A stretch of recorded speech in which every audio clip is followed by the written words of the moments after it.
दोस्तों, आज मैं आपको बताने जा रहा हूँ भारत का वो प्राचीन इतिहासों को जो आज हमें पढ़ाया बताया नहीं जा रहा। ऐसे इतिहासों का छुपाने का कार्य सर्वप्रथम दुनिया में किसने किया? भारत का वो कौन सा आदमी है जिन लोगों ने भारत के प्राचीन इतिहासों को भारतीय लोगों से छुपाने का कार्य किया? तो दोस्तों, आज हमारे आज बुक समरी फिशरमैन इंडिया के चैनल के सभी दर्शकों को मैं सादर प्रणाम नमस्कार करता हूं।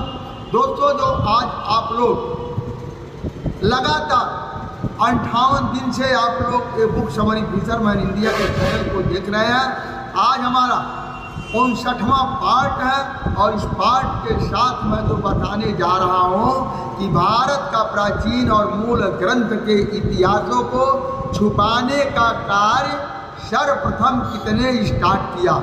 और वह छुपाने का कार्य राधा कृष्णन जैसे, नेहरू और गांधी जैसे लोगों ने भारतीय इतिहास को छुपाने का कार्य किया।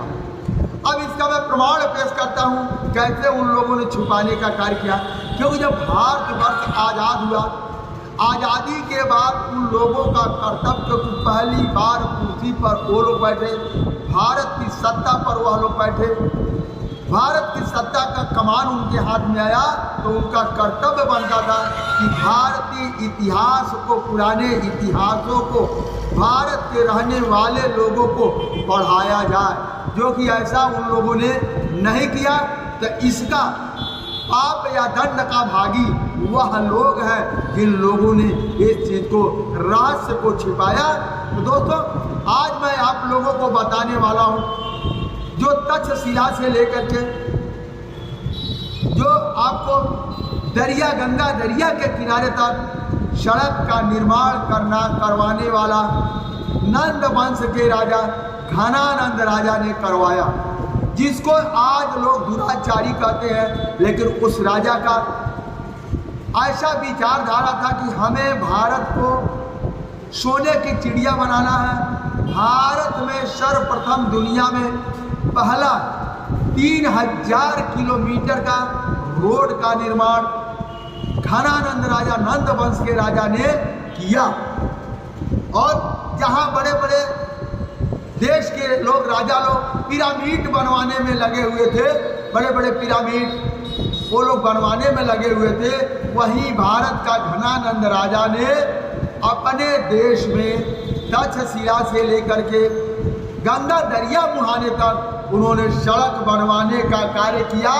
ये दोस्तों, ये प्रमाण है, ये सच है। आगे मैं आपको बताने जा रहा हूँ क्या क्या उसका सच हमारे भारतवर्ष के अंदर है। जबकि भारतीय मूल के नंद राजा ने देश के एक सूत्र में पिरोने वाला शाही राजमार्ग बनाया। भारतीय मूल के राजा नंद ने देश को एक सूत्र में पिरोने के लिए एक राजशाही मार्ग का निर्माण करवाया। उन्होंने सिंध दरिया से लेकर कलकत्ता तक सड़क बनवाई, जो बीच में क्या क्या जगह आता है, तक्षशिला, पेशावर, लाहौर, अमृतसर, अम्बाला, दिल्ली, कानपुर, इलाहाबाद, पटना होते हुए गंगा दरिया के अंतिम छोर तक उन्होंने सड़क को बनवाया। दुख इस बात का है, हमें और आपको, भारत के मूल निवासियों को दुख इस बात का है कि हमारी जाति पात की दुर्भावना के कारण भारत के जीवन रेखा यानी लाइफ लाइन, भारत की जीवन रेखा लाइफ लाइन कही जाने वाली जीटी रोड का इतिहास स्कूल कॉलेजों में पढ़ाए जाने वाला इतिहास का कभी भी विषय वस्तु बनने ही नहीं दिया गया।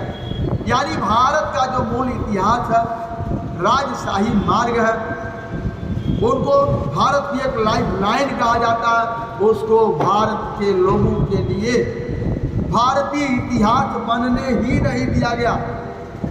क्योंकि जितने भी इतिहास हमारे यहाँ पढ़ाए जाते हैं, मुगल शासक के बाद इतिहास पढ़ाए जाते हैं, या इसके पहले हमारे भारतवर्ष का कोई इतिहास नहीं था। इसके पहले जो मेरा भारतवर्ष का इतिहास था, उस इतिहासों के माध्यम से हमारा भारतवर्ष विश्व गुरु और सोने की चिड़िया हुआ करती थी। सोने की चिड़िया हुआ करती थी। जिसको अच्छी खासी इतिहास के बारे में डिग्री हासिल किए हुए लोग भी इस बात को नहीं बताते कि घनानंद राजा के द्वारा यह जीटी रोड का एक राजशाही मार्ग का निर्माण करवाया गया था। खैर हम उनकी बात नहीं करते हैं, हम उनकी बात नहीं करते हैं। अज्ञानता इस बात का नहीं है, अज्ञानता इस बात का नहीं है क्योंकि जिसे उन लोगों को भारत के इतिहास के बारे में पढ़ाया ही नहीं गया है तो क्या बेचारे वो लोग भी क्या पढ़ाएंगे। यानी भारत के इतिहासों को उनको भी छुपा के रख दिया गया है। इसका दोषी राधा कृष्णन नेहरू गांधी जैसे लोग, उन्होंने ऐसी बातों को जाने अनजाने में विद्यार्थियों को पढ़ाए जाने से दूर रखी।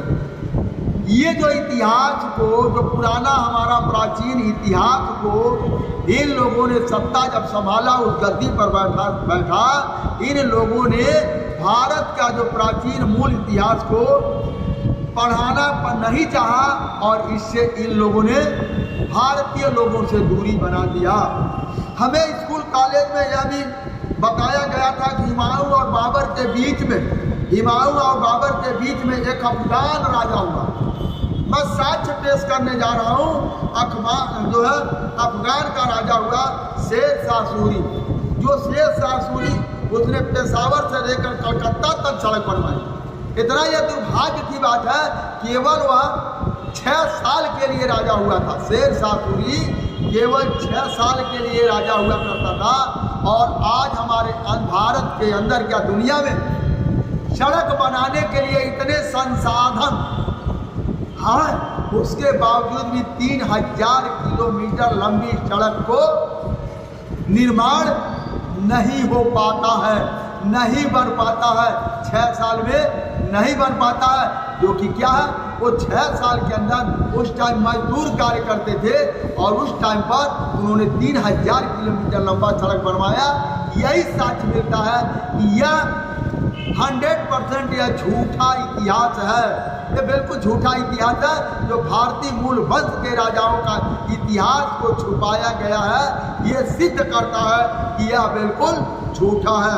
हम मानते हैं शेर शाह सूरी बहुत बहादुर आदमी था। सुधार के लिए उन्होंने इस सड़कों पर कुछ कार्य करवाया। सुधार के लिए जैसे होता क्या, कोई सड़क किसी सरकार ने बनवा दिया, अगली सरकार में गड्ढा हो गया या कहीं और कुछ हो गया तो उसको रिपेयर का काम किया जाता है। उसी तरीके से शेर शाह सूरी जो राजा हुआ अफगान का, वह केवल ओनली फॉर रिपेयर का काम किया और इसके ज़्यादा कुछ नहीं किया। उन्होंने रिपेयर का काम किया। हम आपको बताते हैं, इंडिका बुक के साक्ष्यों की बात हम पेश करते हैं। या सबसे पहले आपत्ति यह है कि मैगस्थीन ने लिखा है, मैगस्थनीज ने इंडिका बुक में लिखा है, जब मुगल शासक का कोई राज था ही नहीं, कोई राज नहीं था, यहाँ केवल भारत के मूल वंश के लोग राज करते थे। उस समय था जो चंद्रगुप्त मौर्य राज करते थे, अखंड भारत हुआ करता था। उस समय मैगस्थीन हमारे भारतवर्ष में आए। उन्होंने लिखा है, वहाँ कंधार के पास से पालीभूत नगर तक शाही राजमार्ग से गए। उन्होंने लिखा है अपने किताबों में, मैं कंधार से लेकर के पटना तक शाही राजमार्ग के माध्यम से गया। और शेर शाह सूरी कब आया, कितने ईस्वी में आया, ये आप लोग जानिए। इसीलिए ये साक्ष्य जो है, इंडिका बुक जो है, ये हमेशा साक्ष्य पेश करती है। अब आइए दूसरा चीज, सम्राट अशोक, नंद राजा वंश के बाद तीसरी पीढ़ी के बाद सम्राट अशोक राजा होते हैं और उन्होंने वो जो जीटी रोड का सुधार करवाया। उन्होंने सड़क के किनारे तक्षशिला से लेकर के गंगा दरिया के पुराने किनारे तक का जो सड़क है, इस सड़क के दोनों तरफ फलदार पेड़ लगाने का कार्य किया और हर 1 मील पर उन्होंने पत्थर लगाने का कार्य किया, जो आज सड़क के किनारे दूरी को दर्शाता है। ऐसा काम सम्राट अशोक ने किया, सम्राट अशोक ने किया, फलदार पेड़ लगाए। अब देखिए इसका सबूत कौन कौन पेश करता है, ये मैं आप लोगों को बता रहा हूँ। जो भारत के अंदर शाही राजमार्ग के द्वारा भारत में प्रवेश किए। और वो कौन थे? हेनतांग और फाहियान ने अपनी किताबों में लिखा, मैं सड़क के रास्ते तालीबुत यानी पटना तक मैं गया। उस समय की बात वो भी लिखते हैं, लेकिन क्या हुआ? दुर्भाग्य की बात है, इन इतिहासों को न बता करके ये लोग उस इतिहासों को छुपाने का कार्य किया। सवाल यह पैदा होता है कि सभी लोग झूठ बोल रहे हैं, अगर नहीं तो कंधार से लेकर गंगा दरिया के मुहाने तक जाने वाली सड़क कौन सी है? ये कह रहे हैं अगर ऐसा नहीं है तो गंगा दरिया के मुहाने, कंधार से लेकर गंगा दरिया के मुहाने तक जाने वाली कौन सी सड़क है? बिना शक यह वही सड़क है जिसे राजनीतिक कारणों से शेरशाह सूरी मार्ग कर दिया गया है। ये दोस्तों, ये राजनीतिक की वजह से हुआ कि इस सड़क का नाम धनानंद राजा का नाम हटा करके और इसे शेरशाह सूरी मार्ग कर दिया, जो कबीरराज शाही मार्ग हुआ करता था। अब आइए, शेरशाह सूरी सिर्फ 6 साल के लिए राजा हुआ था, और कब से कब तक? और जो मैं बात बता रहा हूँ, ईसा पूर्व शाही राजमार्ग का निर्माण ईसा पूर्व हुआ है, लेकिन शेरशाह सूरी कब हुआ? 1539 से लेकर 1546 तक सत्ता में रहा। शेरशाह सूरी मार्ग कब रहा? 1539 ईस्वी से लेकर के 1546 ईस्वी तक ये सत्ता में रहा, मात्र 6 साल। और जो इंडिका बुक बता रही है, ये ईसा पूर्व की बात बता रही है, चंद्रगुप्त मौर्य के जमाने की बात बता रही है। तो आज क्या हुआ?